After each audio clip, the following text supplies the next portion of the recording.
Hey, I'm Mike Robinson with BlackHawk Paramotor USA, and today on Paramotor Tips and Tricks, we're going to show you how to adjust your throttle and make sure that you have an 1/8 inch of free play.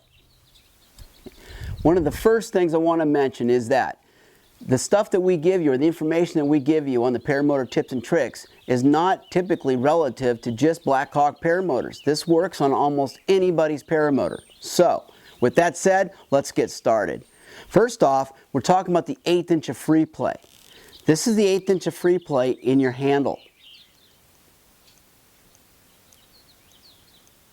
You want that 1/8 inch of free play. If you don't have that 1/8 inch of free play, something's wrong. As a demonstrator, we're using Heidi's Kestrel 90. Great little unit. She's having a lot of fun with it, and I never get to fly it.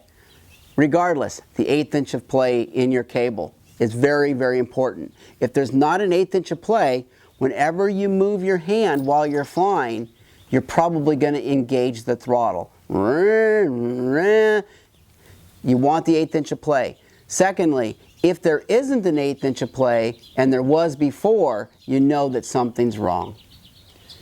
Before we move over and start to explain more about the proper adjustment of your throttle and what to look for, we're going to talk about the little carabiners that we put on here.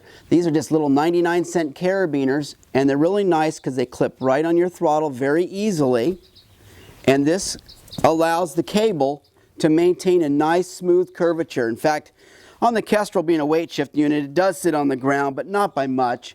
On the high hang point systems, the cable won't even touch the ground. Your chances of stepping on it are minimized, and more importantly to me, it maintains this nice smooth curvature. As many of you know, any kinks, sand, or dirt that come into this cable pretty much mean that you're done. You've got to replace the cable. Let's avoid that if at all possible. For those of you just getting into the sport, it's very important for you to make sure that your throttle is clear. You're going to add gas, you're going to let off the gas, make sure that it snaps back, and make sure that the throttle on the carburetor closes in its entirety as well. This will keep the engine from going to a higher RPM than an idle when you go to start your engine. So number one, clear the throttle, make sure it works. Again, if you don't have that 1/8 inch of play, then you know that, hey, before I go flying or before I start this thing, I need to figure out what the problem is. So now, let's try to figure out what the problem could be. This is where the throttle is connected to the carburetor. I've seen people drop their throttles or accidentally step on their throttles, or perhaps when they're pulling their unit out of their truck, the throttle gets hung up on something, and it can pull this away from the bracket. If this gets pulled away from the bracket, it will activate the throttle, causing you not only to lose your 1/8 inch of play, but you could be at excessive idle or high RPM when you go to start your engine. So usually if you've lost your 1/8 inch of play, check here first and then look for kinks in the cable. If you do find that something is wrong here, repair it prior to flying. Make it right. Another thing I'll point out is keep your paramotor clean. Those that keep their paramotors really clean have a tendency to find problems before there truly are problems. This is the throttle actuator and cable on the WG8 carburetor.